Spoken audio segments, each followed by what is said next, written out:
Hello friends, কেমন আছো তোমরা?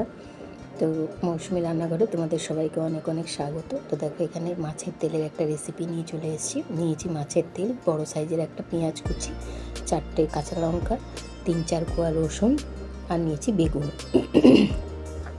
তো দেখো, এখানে আমি সর্ষের তেলই নেব, আর খুব বেশি কিন্তু নিইনি, 1 চামচ মতন সর্ষের তেল নিয়েছি। ওতে দিয়ে দিলাম লঙ্কাগুলো, কাঁচা লঙ্কা পেকে গেছে সেগুলোকে দিয়ে দিয়েছি। আর এটাতে কাঁচা লঙ্কাই দিতে হবে, তবে কিন্তু ভালো স্বাদ আসবে।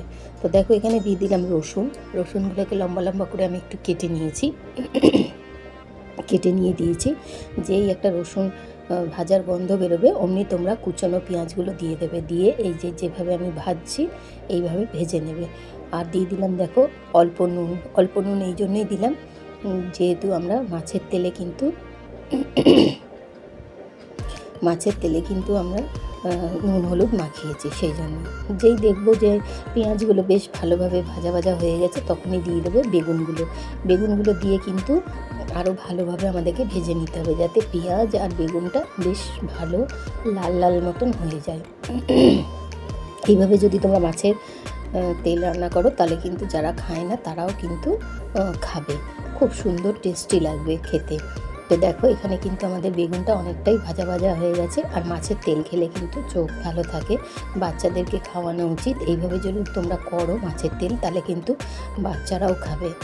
আর আজকে মাছের তেলের মধ্যে কিন্তু আমি শুধু মাছের তেল নিইনি, তোমরা দেখতেই পেলে মাছের তেল নিয়েছি। মাছের এই যে এই ফুলকাগুলো এখন কেউ খায় না, কিন্তু পরিষ্কার করে ধুয়ে যদি তোমরা নাও, তাহলে কিন্তু খুবই ভালো লাগে খেতে। আর মাছের মাথাও রয়েছে দেখো, ছোট্ট একটা। সব কিছু দিয়েই কিন্তু এটা আমি বেগুন দিয়ে চচ্চড়ির মতন হয়, তো সেটা না করে আমি এখানে ভাজা করব। খুব সুন্দর, খুব টেস্টি লাগে খেতে। আর বেগুন আর পেঁয়াজটাকে কিন্তু খুব ভালো করে লাল করে ভেজে নেবে। দেখো, তোমরা দেখতেই পাচ্ছ যে পেঁয়াজটা কি সুন্দরভাবে, সরি ফ্রেন্ডস, খুব গলাটা খুসখুস করছে। তো দেখো, অনেকটাই কিন্তু আমাদের তেলটা ভাজা হয়ে গেছে। তো এই দেখো, খুব সুন্দরভাবে কিন্তু।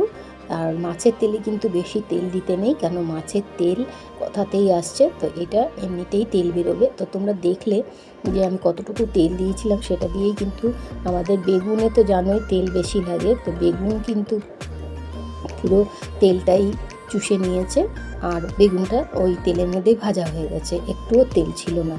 তো দেখো, মাছের তেল থেকে তেল বেরিয়ে কি সুন্দরভাবে মাছটাও ভাজা হয়ে গেল। দেখো, তোমরা দেখতেই পাচ্ছ, কড়াইতে একটু লেগে আসবে, তখনই তোমরা বুঝতে পারবে। আর গন্ধতেও বুঝতে পারবে যে একটা ভাজা গন্ধ বেরোচ্ছে। এই দেখো, একদম শুকনো হয়ে গেছে। আর এটা শুকনো খেলেই ভালো লাগে, মাছের তেলটা তিতেও লাগবে না, আর যাদের একটু গন্ধ লাগে, গন্ধটাও লাগবে না। বাচ্চাদের পেটে যদি কৃমি থাকে, তাহলেও কিন্তু এই মাছের তেল যদি তোমরা খাওয়াতে পারো এইভাবে, তাহলে ওদের কৃমিটাও চলে যাবে। আর এখানে তো কাটা কিছু নেই, আর তোমরা যদি না চাও, তাহলে তোমরা মাছের ফুলকাটা নাও দিতে পারো, শুধু তেল দিয়েও করতে পারো। মাছের ফুলকা দিয়ে করলে কিন্তু একটু তিতোটা কম লাগে। তো দেখো, খুব সুন্দরভাবে কিন্তু আমি এখানে মাছের তেলটা বেগুন দিয়ে, দারুণ লাগছে কিন্তু, গরম ভাতের সাথে দারুণ লাগবে। আর সুগার রুগীদের জন্য তো খুবই উপকারী জিনিস। এটা রুটি দিয়ে যদি তোমরা খাও, তাহলে কিন্তু সুগারটাও কমবে।